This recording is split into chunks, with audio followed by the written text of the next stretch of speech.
Good afternoon, good morning for those of you who have already joined us. We will just give one more minute for any others to join us. So just if you could patiently wait with us, we'll start in about a minute's time.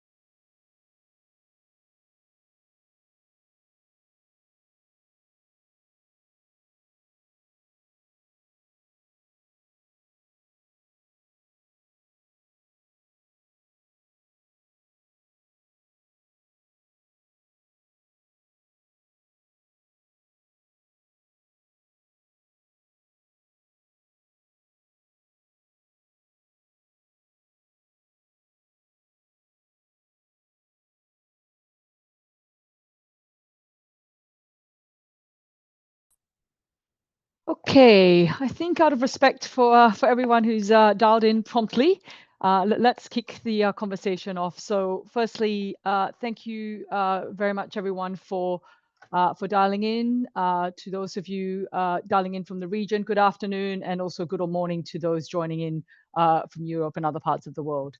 My name is Suan Tan. I'm the head of the International Energy Agency's Regional Cooperation Center based here in Singapore, focused on the Southeast Asia region. It's a real pleasure that I've got to open this webinar to present the IEA's new report, Integrating Solar and Wind in Southeast Asia. We launched this report officially at the ASEAN Energy Business Forum a few weeks ago in Kuala Lumpur in the sidelines of the ASEAN Ministers for Energy meeting. And we're really pleased to now have the opportunity to delve deeper into the report's key findings, the recommendations, as well as country-specific insights. So I'm just going to share a little bit of context first. I know for those of you here in the region, you know that Southeast Asia stands today at a real pivotal point in its energy journey. Over the past decade, we've seen electricity demand across the region grow rapidly. It's been driven by economic and population growth, urbanization, raising, and obviously, and importantly, rising living standards. Last year, in 2024 alone, we saw electricity demand in Southeast Asia grow by more than 7%, which is nearly double the global average. And we expect this growth to continue over the coming years. So this dynamism does bring new opportunities, but it also poses a challenge. And how can we, in countries in this region, meet that rising demand in a way that's secure, affordable, and sustainable? So Southeast Asia does have this window to, really use its potential to harness its domestic renewable energy potential to power a more secure and sustainable future, and also reduce its fossil fuel import bills. I think for me, the key findings in this report and the key sort of takeaway for me was just exactly how much of that potential there is in this region, both in terms of the renewable resources of solar and wind, which this report focuses on, but also, biomass, geothermal, hydro, which already exists and is growing in this region. So this report finds that the combined technical potential for utility-scale solar PV and wind alone exceeds 20 terawatts.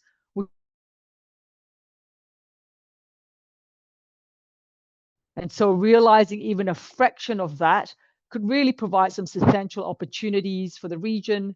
It could reduce fossil fuel imports, improve resilience, and support economic growth.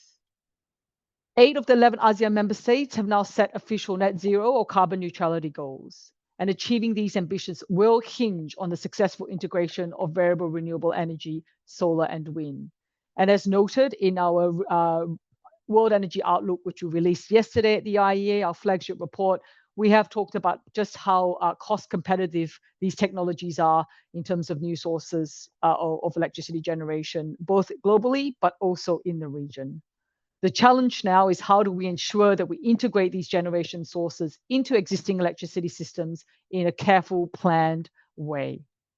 So today we'll have 3 of the main authors of this report take us through the 3 key chapters, which I'll let Natalie talk through a little bit more. I do just want to take the opportunity to really thank both the experts from the IEA headquarters in Paris and our team here at the Regional Cooperation Center. which was established just late last year, and we're in our first year now. We really see this as an opportunity, as one of our key reports now, and for future reports coming forward for this center to really work hand in glove with our Southeast Asian partners to advance the region's energy security and clean energy transition. Just a couple of housekeeping matters. We will have plenty of time for questions. I encourage you to add them to the chat box in the Zoom conversation. We will also ask people to put their hands up if you're willing to voice your questions directly into the room. So with that, I'm going to hand over to Natalie to begin the presentation. Thanks very much. Thank you, Suren, for those introductory remarks. And so now with that background, let's dive a little bit deeper into the background. I'm going to start by doing an overview of some of the context on why solar and wind integration is important for Southeast Asia. I'll then pass it over to my colleague Camille, who will look at Southeast Asia's readiness to integrate solar and wind. And then we'll finalize the session by looking at policy actions for regulators, policymakers, and utilities in Southeast Asia, which will be led by our colleague Purapat. After that, we'll have time for a quick Q&A, where you can either put your questions, as Suren had mentioned, in the chat, or you're allowed to raise your hand. So let's dive a little bit deeper into the background, and let's look at the context for why integrating variable renewable energy is important in Southeast Asia and is currently a pressing need. Next slide. Southeast Asia is the region with one of the fastest electricity demand growths globally, as Suren had mentioned, second only to India at the moment. And over the past 2 decades, electricity demand in Southeast Asia has tripled, driven by robust economic and population growth, industrialization, broader access to electricity, and the electrification of end uses. In the stated policy scenarios, the blue boxes here, this reflects the current policy settings and those in the pipeline. Electricity demand is expected to reach 2,000 terawatt hours by 2035, a more than 50% increase from today, and then it is expected to double by 2050. Electricity's share in total final consumption, which you can see in the red dots, increases from 20% today to over 30% by 2050. This reflects the region's continued economic development and rising living standards. A key driver of this growth is cooling demand. This is driven by higher air conditioning ownership as populations and standards of living continue to rise in Southeast Asia. Other drivers include industrial growth, as well as emerging sectors like data centers. Meeting this urgent demand securely, affordably, and sustainably will be critical. Despite the growth in renewable energy, the share of renewable energy, and especially of variable renewable energy, remains low, and most of the region's electricity demand is still being met by fossil fuels. This is primarily coal and gas, and it's expected to continue in the short term. You can see here the power generation mix by fuel in ASEAN member states. Most countries, except for Indonesia, are becoming increasingly reliant on fossil fuel imports for electricity generation. As ASEAN transitions to become a fossil fuel net importer in the coming years, this continued reliance will pose energy security risks, as demonstrated during the 2022 energy crisis, where high fuel prices led to rising import bills and power outages in some areas. Lao PDR is the exception. As you can see here, it has more than 70% of its electricity from hydropower. Lao PDR is the largest clean electricity exporter in the region. This is why integrating more renewables is not just about emissions, it's also about strengthening energy security and diversifying supply. And the good news is that Southeast Asia has abundant and diversified renewable resource potential. Not just solar, but also wind, hydropower, biomass, and geothermal. Here we can see some of that potential by capacity factor mapped out across the region. As Suren had mentioned, Southeast Asia's combined technical potential for utility-scale solar PV, onshore and offshore wind exceeds 20 terawatts. That's more than 50 times the total generation capacity installed today in the region. Hydropower is a major source of renewables in the region, making Lao PDR the largest clean electricity importer in the region, and there's new projects to come. The region also holds vast bioenergy resources. Currently the largest developed renewable energy source in the region, with significant potential for expansion. Even tapping a small fraction of all of this potential could diversify supply, reduce fossil fuel import reliance, and curb emissions, providing a strong foundation for a clean and secure energy transition. But having abundant resources alone is not enough. We also need clear policy signals to drive investment. Renewable energy and emission reduction targets provide a high-level signal and foundation for supporting policies and measures to drive renewable energy investment. This figure shows regional shares of renewable energy in generation in gray, and country-specific shares at present, as well as their own targets for 2030 and 2050. For example, if we look at Vietnam, which has become of great interest in the variable renewable energy space, shown in the red line here, currently has 45% renewable energy in total generation. This includes 15% solar and wind, which is the highest variable renewable energy penetration in the region. Vietnam also aims for up to 36% of renewable energy, excluding hydro, which would be mainly solar and wind, by 2040. By 2030 and 75% by 2050. The Philippines, which you see in the dark green line here, currently has around 20% renewable energy, including solar and wind, but targets 50% share of renewables by 2040, dominated by solar and wind. Other countries that are not shown on this figure also have ambitious targets, but are expressed in terms of installed capacity. For example, Malaysia plans to have 50% renewables in total installed capacity by 2050. While hydro still makes up a large part of the region's renewable landscape, this particular report focuses on VRE integration. This is because the integration challenges for variable renewable energy are slightly different than other technologies. And some of the national strategies are going to be key to support this growth in renewable energy. This can be national targets such as net zero emissions or renewable energy targets, such as we saw on the last slide. And here we know, as Surin had mentioned, that 8 ASEAN countries have carbon neutrality or net zero emission targets. All ASEAN member states have renewable energy targets in terms of share of generation or total installed capacity. The level of ambitions are different across each country. Achieving renewable energy and emission reduction targets requires enabling policies to drive investment and accelerate deployment of wind and solar generation. ASEAN member states are implementing diverse policies to support renewable development. These include things such as regulated pricing instruments such as feed-in tariffs, you see as the FIT here on the third row, and net metering, which are available here in all 5 of the countries that we've shown. They also include market-based approaches such as direct or corporate power purchase agreements and competitive auction schemes. These pricing instruments are complemented by fiscal incentives such as tax exemptions and subsidies. These policies are being accompanied by growing policy momentum to reduce dependence on fossil fuel generation and particularly on coal.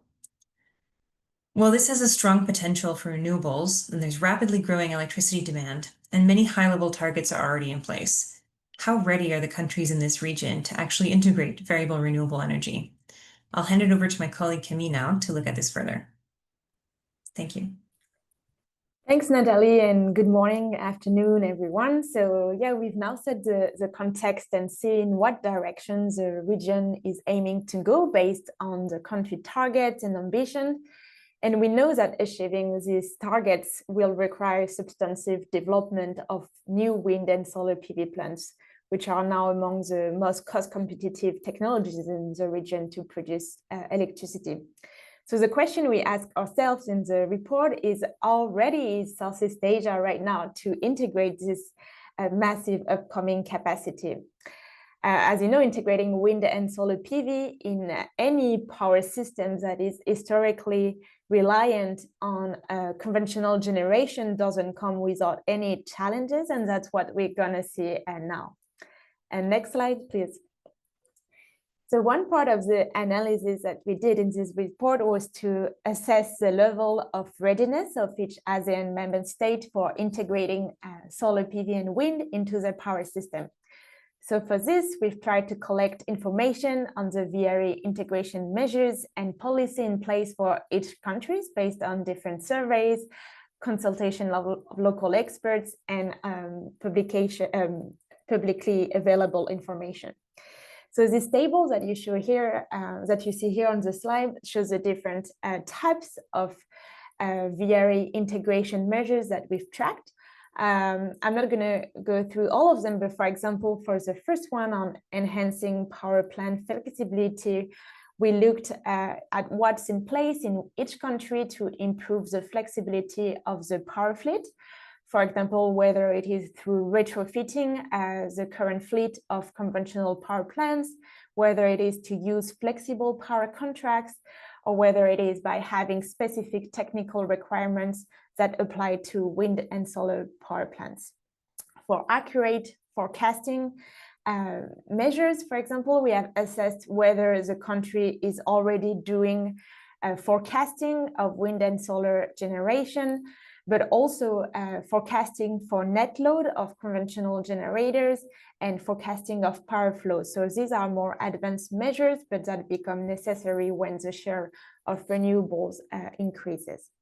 So this exercise allowed us to have a better idea of where ASEAN countries stand now. And based on this assessment of the measures in place, we could attribute kind of a level of VRE integration readiness for each ASEAN member states. So for example, we found that the Philippines and Singapore are already quite advanced on this aspect, thanks to the different operational practices that they already have implemented, but also thanks to the market frameworks that are in place. And it's also a matter of the different green infrastructures and storage that they have developed. Next slide, please. So part of the assessment was also to use the frameworks that the IEA has developed already a few years ago on the phases of VRE integration to understand in which phase ASEAN countries currently are and where they will stand in the coming decades based on their ambitions and targets. So this framework, if you're not familiar with it, but it is being used to classify power systems into 6 phases of VRE integrations. And we use it to describe the typical challenges at the system level, which results from the impact of integrating solar PV and wind into the power system. And it also shows the typical solutions at each phases to address these challenges. So it goes from phase 1, where typically at the stage VRE has no impact at the system level, to the highest phase, phase 6, which is yet a theoretical phase. No country has been classified in phase 6 yet, but basically we expect in this phase that all demand is supplied by VRE. So phase 1 to 3 are considered a low phase. And here we can observe that when a system moves through these low phases, typically we'll observe the difference between the load and the net load increasing. So with the net load being the demand that remains to be met after taking into account the production from wind and solar plants. For phases 4 to 6 are high phases, and they typically come with new challenges. So from phase 4, this is really the phase where system stability challenges start emerging, because from phase 4, wind and solar production can meet the majority of demand in some periods. Whereas in higher phase, so phase 5 to 6, the main challenges are really how to deal with large volumes of surplus and deficits of productions during extended periods of time. So why do we use this framework? We've been using it for several years, as I was saying, because it's useful in our communication with policymakers and different stakeholders to identify what are the priority measures at each phase. And really the simple idea of using this classification is that the solutions and measures that are relevant to phase 1 and 2 really differ from what needs to be done in higher phases, like phase 4, phase 5, because at low levels of VRE penetration, there are really simple solutions that can be deployed first without investing in more costly, more advanced solutions that only become relevant for systems more advanced and in higher phases. Next slide, please.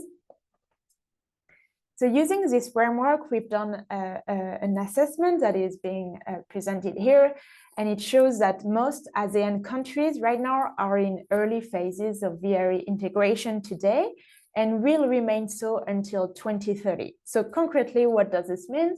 This means that most VRE integration challenges in these countries can be addressed through straightforward modifications to existing assets or by doing operational improvements without major system overhauls. So on this chart, you can see the phase assessment done for different years and for different countries, and the corresponding shares of VRE in annual generation for each year on the x-axis. So all of ASEAN countries except Vietnam are still in phase 1 today. By 2030, we'll see Cambodia, the Philippines, and Thailand moving progressively to phase 2. And if we look even further, by 2035, we've done the assessment for a few countries for which we could have the data and ambitions target, the different targets.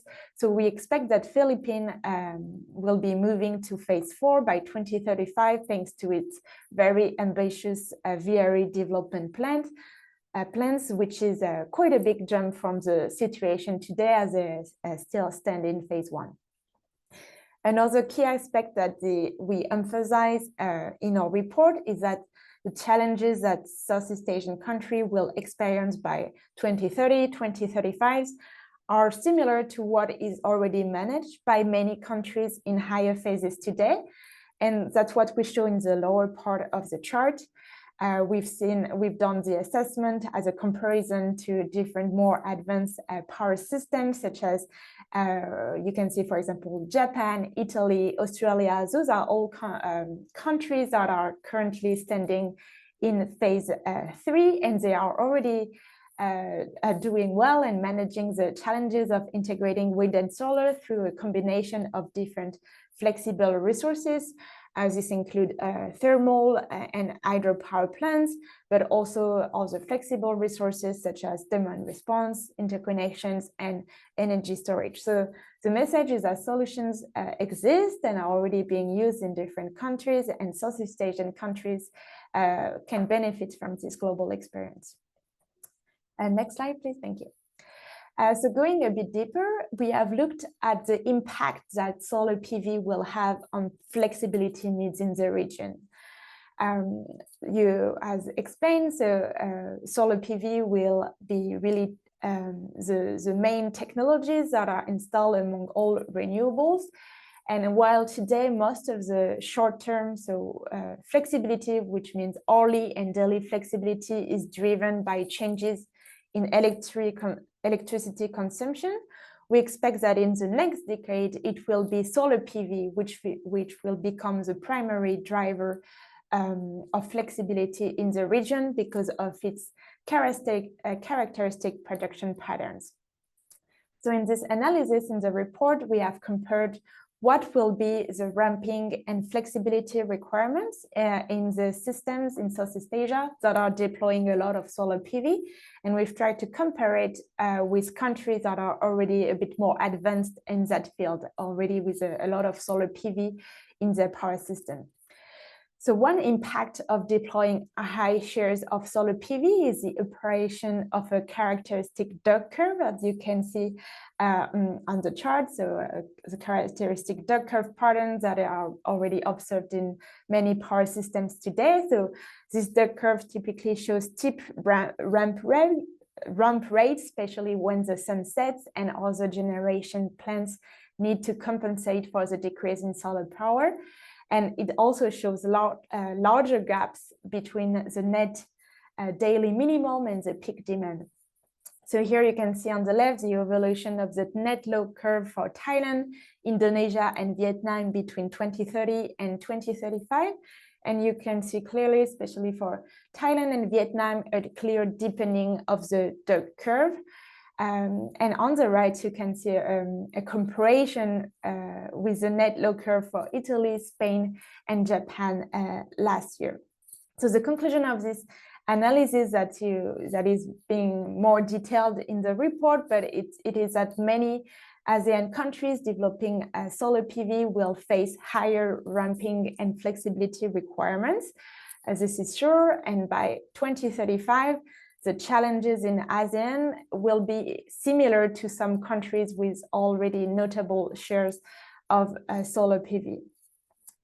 And regarding challenges associated to solar PV, there are other challenges that are not directly reflected in the duck curve pattern, but for example, many Southeast Asian countries are developing distributed solar PV, which is typically placed behind the meter, and this adds another challenge at the operational level, because this often comes with low visibility for the grid operator and can bring stress on local distribution grids. So those are also challenges that are experienced in different countries around the world, and that being tackled with a different solution. So next slide, please. But the good news here is that there are a range of resources that are available to provide the flexibility that Southeast Asian countries will be needing, and this in different timescales, so from second to seasons. So not all resources, as you know, can provide the same system services, and their effectiveness will depend on factors like the response time and the duration during which this flexibility service can be sustained.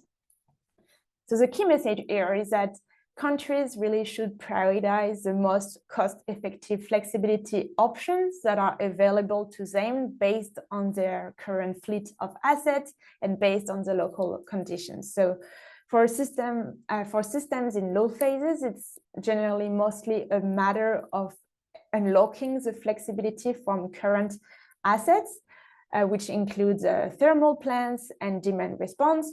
But in higher phases, system generally will need a more diverse portfolio of resources as the share of wind and solar generation increases. So tapping into flexibility of smaller consumers, developing more battery storage and long-term seasonal storage too.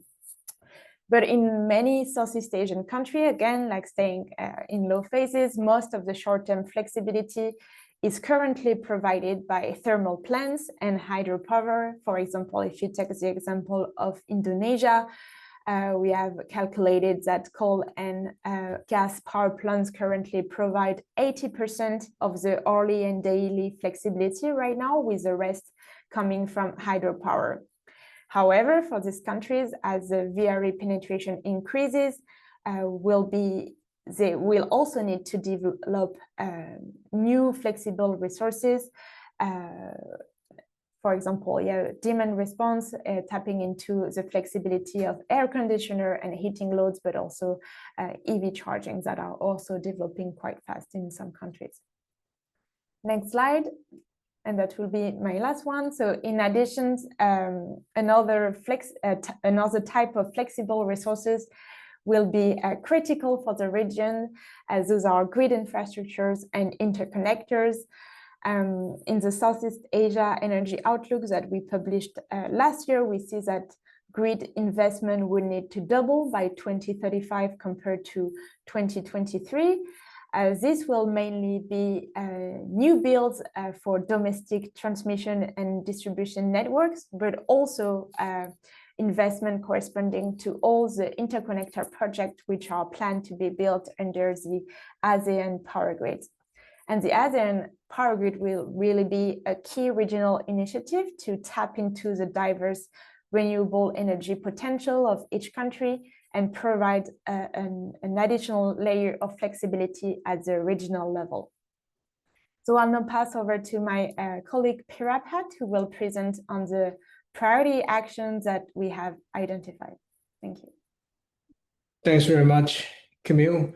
So let me walk you through in terms of what should be the priority actions for the stakeholders to integrate renewables in Southeast Asia. Next slide, please.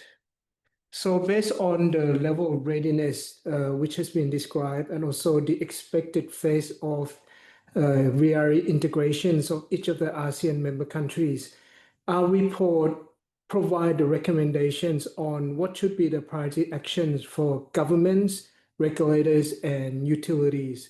So starting off with building the foundational action today and enabling actions in the medium terms and achieving the full transformations in the longer term. So in the near terms, and for countries which are in the early stage of readiness, as in the yellow box that are shown here, typically those are the countries that are in phase 1 and 2. So the early stage readiness are the countries which have been highlighted, including Brunei, Laos, Cambodia, and Myanmar. Foundational actions are the focus, and this is about getting the basic rights in establishing the core policy, regulatory, and technical frameworks. And this, for example, including having the basic forecasting in place for forecasting wind and solar output, as well as the demand, and having the economic dispatch in place. And this also including grid codes, having the standards with the basic rules and regulations for power plants that are connecting to the system to provide essential services. This action, these foundational actions require only modest effort and can be put in place at low cost and can be put in place relatively quickly. Then in the medium terms and for countries that are in the mid stage of readiness, the focus shifts to enabling actions which are in blue. And this includes, for example, countries like Indonesia, Malaysia, Vietnam, and Thailand. This action involves implementing operational capability, market mechanisms, and also infrastructure. For example, this could include improve the operational capability to procure flexibility and ancillary services, reducing dispatch interval. For example, in countries in South Asia, we see that Philippines have the shortest dispatch intervals at 5 minutes, and that can help to integrate renewables, wind and solar more effectively. Another key components and examples including upgrading planning criteria and system adequacy assessments, moving from deterministic criteria such as reserve margins to more probabilistic based. Another one which has been highlighted one of the measures to integrate renewables is to enhance the capability of power plant, particularly flexibility, in order not to provide just energy and capacity, but also the services, the system services that will be important to integrate the variability of renewables. Then to the last actions in terms of transformational actions, which are in the green box here. For the countries at a high readiness, such as Philippines and Singapore. And this includes advanced technologies, having market reforms and new business models.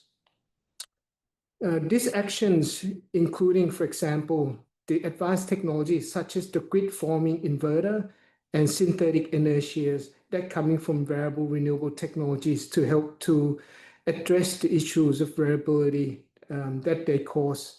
Then having sophisticated market design and new business models, which is our key to support investment in new technologies and this flexibility resource. These transformational actions are important for the countries that are moving towards a high share of renewables going forward. Next slide, please. This one just to show examples to what I have been saying, but categorized in terms what are the actions for policymakers, for regulators and utilities. For the early stage, for countries in phase 1 and 2, just to give you an example, for policymakers, this is about setting clear policy frameworks, having the combinations of regulatory and competitive mechanisms to drive the deployments of renewables. Another key component is coordinated grid plannings. That means to align the national targets. For example, renewable target has been set and align it with the grid plannings in the master plan. Then for regulators, for example, the key responsibility is to improve grid connections and technical standards in order to accommodate the characteristics from variable renewables, the requirements, technical requirements to integrate more renewables. Another one is to monitor the compliance of the system assets in order to accommodate the growth of renewables. Then for utilities, this is about improving the capability in terms of operating the power systems. As mentioned, having basic forecasting and economic dispatch in place. Another key component is to assess the readiness of the grid infrastructure, including generation and the network. Next slide, please. This one, again, the recommendation, the priority actions for policymakers, regulators, and utilities during the mid-stage or for the countries that are in phase 3. I'm not going to go through details in order to leave the time for discussion and for us to answer the questions. But for example, I'll just give an example for phase 3. This is about reforming the system planning for policymakers to invest in infrastructure, having the coordinated planning. For example, renewable energy zones that have been established in countries like the Philippines.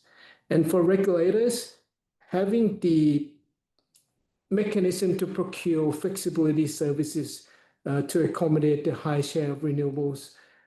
And then for utilities, it's about modernizing the grids, enhancing grid capability, visibility for effective measures such as the dynamic line ratings. Next one, please. This one, again, the actions for the countries that are entering phase 4 or having the high readiness, which is transformational actions. Again, I'm not going to details, but you can find the details of all these recommendations in the report. Next one, please.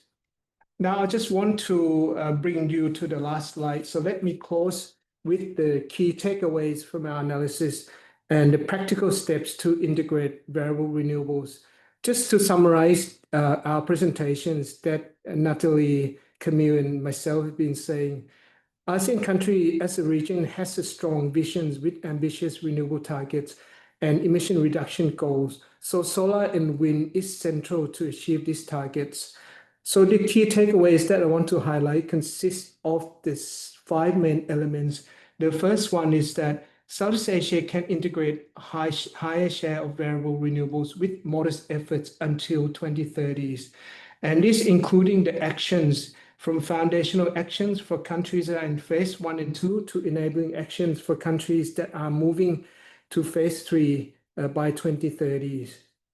So the actions is across policy, technical, and regulatory that can unlock significant potential of renewables without doing any major system overhauls. The second component is, I just want to highlight that the delays in actions will underutilize the potentials of the renewables that this region has, and this can lead to the higher costs because delayed actions will limit the deployments and lock the countries to the uncompetitive fossil fuel assets. And this will present energy security concerns because of the reliance of the fuel imports for power system power generation in these regions. The third one is grid modernization investment. This is important in order to secure the delivery of the electricity going forward. So enhanced infrastructure and operational capability are important to meet the rising demands, which we expected the demand to double by 2050. The fourth component is about affordability, which is manageable through the strategic approach and also financing diversities. This is about policy frameworks and having mechanisms to incentivize to unlock flexibility resource that including private sector participations, while also diversifying the financing sources. And this should be explored because to invest in grid to help to support the state-owned enterprise. And the last one is to have the roadmaps, which I have just outlined according to the readiness and to the phases that the countries are expected to be in. And this exists to all of the countries. And this is the way forward, and to focus on priority actions, which I have just highlighted. Next slide, please. And this is the full reports which you can download. Thank you for your attention. And we can open the floor for questions and discussions that you may have. Thank you, Pirapat. So it looks like we've already got a few questions coming in. Feel free to continue to bring in your questions while we start to answer them. And a couple of questions here. I think we'll start with, can you comment on the highest percentage of inverter-based generation for each ASEAN country? Maybe Pierre-Pat, you could talk about the importance of inverters and then comment on kind of the differences across the region. Okay, I guess this question is about the share of wind and solar going forward. I think as highlighted in the slide that Camille presented, we expected that by 2030, Vietnam will have the highest share of variable renewables at around, I think, 21%. But then by 2035, the countries which will have the highest share of variable renewables is Philippines, which is around 30%. So the Philippines will be in phase 4, that facing the challenges of integrating renewables, and where we expect the role of wind and solar to provide, for example, inertia to help to support. And that's including advanced technology. As I have mentioned, is that countries that are in phase 4 will require transformational actions with advanced technologies and also the roadmap to help to integrate renewables. So I guess that's a question that related to the share of inverter-based technology, which are solar and wind. But in saying that, most of the countries in Southeast Asia by 2030 still have the share of wind and solar still less than 10%. Thank you, Pierre-Pat. Yes, we are starting from very low margins in terms of the share of variable renewable energy, and that's one of the key outcomes of the report. Is that realistically across the region, the shares are very, very low to start. So we'll turn to Camille now, and we wanted to look at. There's a question saying that a lot of the discussion so far is focused on solar potential and solar-driven flexibility needs. And in terms of kind of a global slowdown in wind development, how do you expect wind development to evolve in the region? Maybe Camille and then Pierre-Pat, if you have anything to add. Yeah, thank you, Natalie, and thank you for the question to who sent it. So it's true that in my presentation, I mainly focused on the flexibility needs that will be brought by the installation of solar PV. By contrast, it's true that solar PV is a main driver of flexibility needs, but we do talk about in the report about wind power development. By contrast to solar PV, it will be more limited and concentrated in specific area. And wind also, the important point is that wind power doesn't bring the same challenges as solar PV in terms of integration to the solar system. Typically, it is less correlated across time and location, and its generation profile also doesn't create the same steep ramps. But if you look at the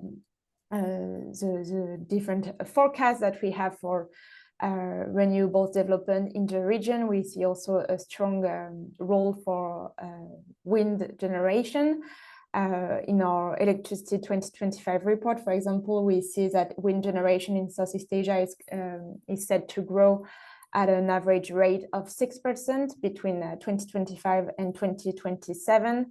So this is still substantial, although way lower than solar PV, and we see that this installation will be particularly significant in Vietnam and the Philippines. So there is a story, of course, around wind power, but in terms of integrating to the system, we've looked a bit more closely at the specific challenges brought by solar PV. Thank you so much, Camille. So I'll answer another question here that's asking, will carbon markets play a role as the right instrument in ASEAN? I think the question here is, what role do carbon markets play? And they definitely have a role to play, depending on the country itself, but carbon markets are a means of driving renewables investment that can help to increase the share of renewables in a country which can then have an impact on what phase the country is in. And I wanted to reiterate that in the report, the share of renewables is not directly the number that as to which phase of VRE integration they're in. It's on the system impacts. That's what determines the phase specifically. So carbon markets could have a role there, and then it could have a role in terms of encouraging investment into the sector. But in terms of the actual VRE integration measures, carbon markets are kind of solving a different problem, let's say. And then we had a couple other questions. One of them here, it says, excellent report. Thank you very much. Countries in Southeast Asia have varying degrees of electricity market liberalization and different power system regulatory frameworks. How do you consider the impacts of these differences in their renewable energy development? So maybe Camille, you could start by talking about how those frameworks are included in the analysis. Yeah, thanks, Natalie, and thanks, Ining, for the question. So this is exactly also this type of indicators and characteristics that we've tracked in our assessment to determine the readiness of each ASEAN countries to integrate more wind and solar capacity. So there are countries which have already kind of achieved a high level of market liberalization, such as Singapore, and they have set some market mechanisms that will help integrate higher levels of wind and solar generation. So those are kind of, we put that this assessment by country and the different level of market liberalization and regulatory framework in the appendix of the report, so you can have a look. But this is definitely something we've taken into account in this analysis, and that's why we try to also adopt kind of a targeted approach country by country, because the different solutions and measures that will apply really differ based on the market and regulations that are already in place.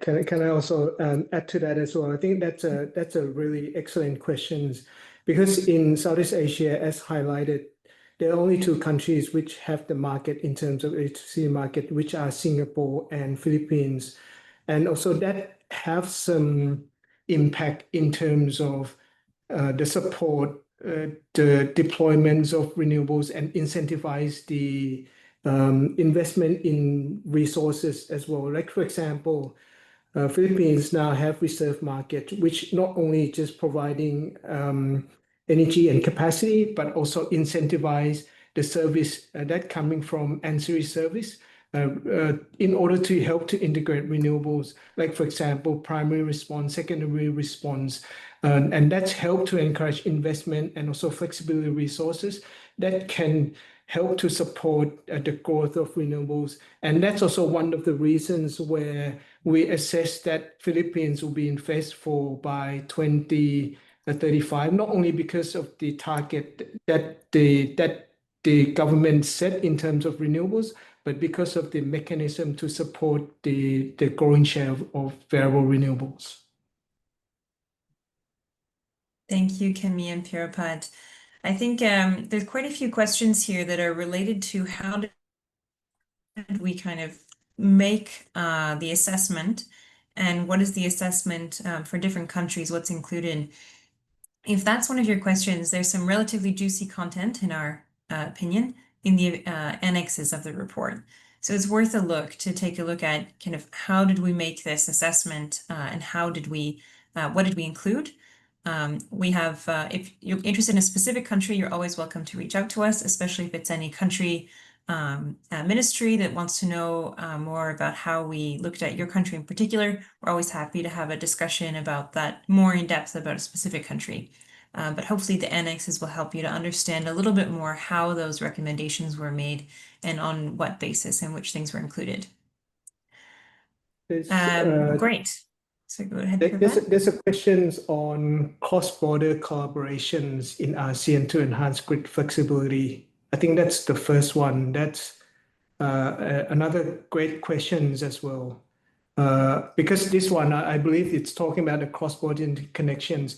Because from our report and our work at the IEA, we see that the cross-border interconnections, particularly in Southeast Asia, is a key enabler to support the growth of renewables by allowing countries in this region to share resource.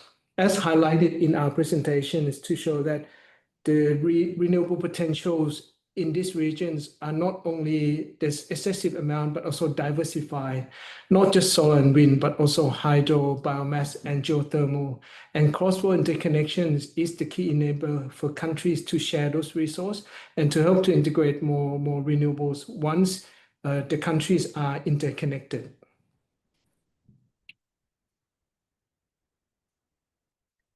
Thanks, Pirapat. Yeah, that's a large, very large regional piece of work going on at the moment. There's another question looking at whether the report takes into account the impact of emerging AI infrastructure such as data centers and coupling it with solar and wind. We'll say that the IEA has been working on looking at the impact of data centers for a number of years, including the opportunities, the energy demand aspect and the opportunities for coupling in that space. And so this definitely takes into account all of that emerging infrastructure with the latest data that we have. And if that's a topic that you're interested in and the role of renewables, definitely feel free to continue looking at some of the IEA's other work, looking at the role of renewables for some of these specific applications.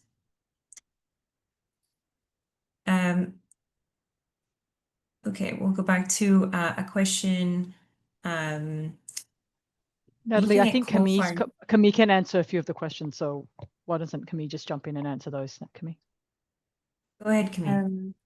Yeah, sure. So I think there was a question on what is the margin of flexibility that CFPP can bring to the system, or what is the implication in terms of cost efficiency of coal. So yeah, that's what I mentioned a bit during the presentation. So of course, the generation mix in many Southeast Asian countries is still reliant on coal, but what we see, it's like in the longer term, it will evolve from a bulk generation to providing more flexibility, and these are different ways on how these assets can be used to provide more flexibility. This has been done in China, for example. They are retrofitted a lot of their coal power fleets to so that they can operate to lower minimal stable load, generally between 20 and 30% of rated capacity, with a faster ramping rate and faster startup times.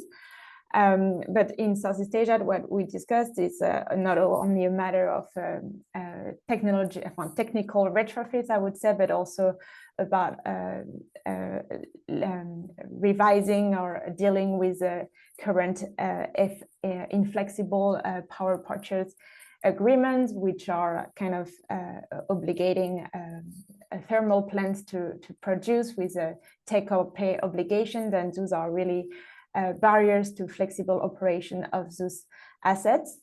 And you had another point on about the cost implication of using these assets in a more flexible manner. So this is true when you operate a coal plant or thermal plants more flexibly. This could have consequences on reducing the thermal efficiency of the plant.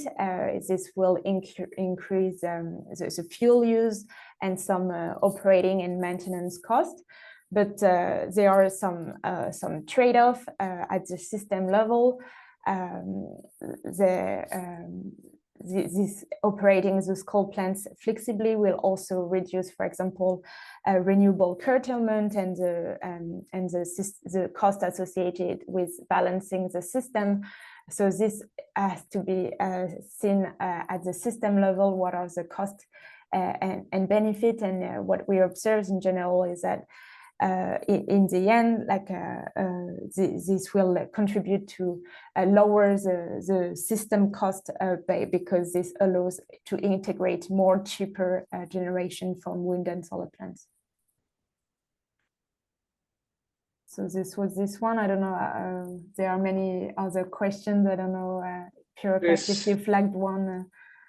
There's a questions that related to interconnections on HVDC subsea interconnections has seen very slow rollout in the regions.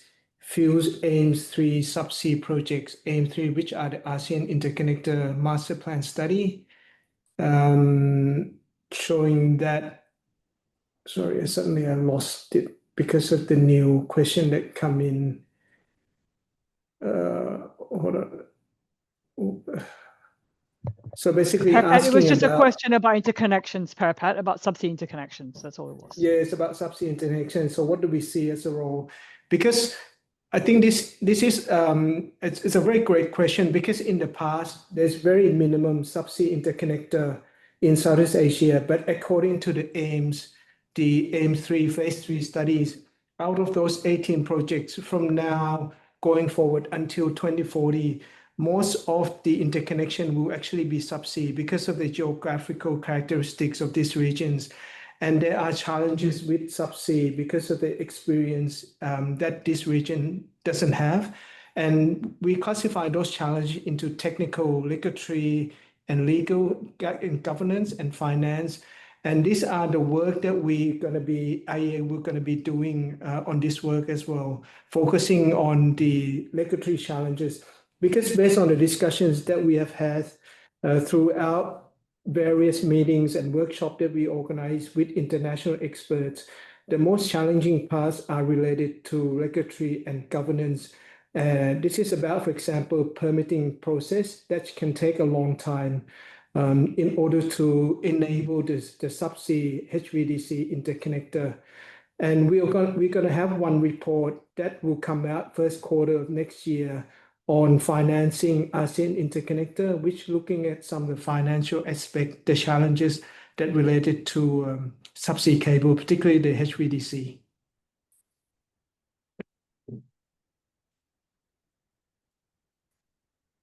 There was one question also on the duck curve. So this was part of my presentation, but like they were asking, does the example duck curve illustration for Indonesia, Vietnam, Thailand in the slide already account the base case with flexibility solution deployed in each country? Thailand has phase 1 and phase 2 upcoming scheme with BESS, battery energy storage as part of renewable energy big lot. So just to answer this modeling, these duck curves and the modeling analysis that we've done in our report are based on, especially for Thailand, on the early data that we have based from our internal model of Thailand by 2030, and this is based on the PDP for Thailand. So we have done that for different scenarios, but here we have selected a particular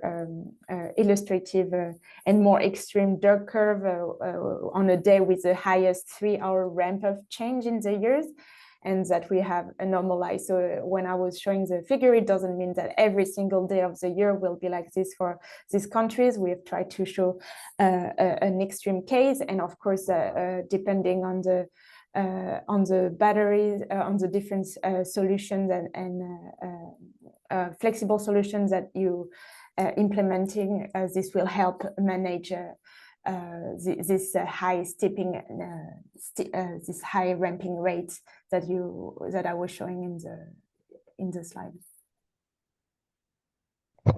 Okay, given the timing, we just want to wrap up about our webinar, and I just want to highlight again that our report underlines a simple message that the region's ambitions are very clear, that the opportunity are substantial, and there are solutions for us, for the region, to integrate more renewables.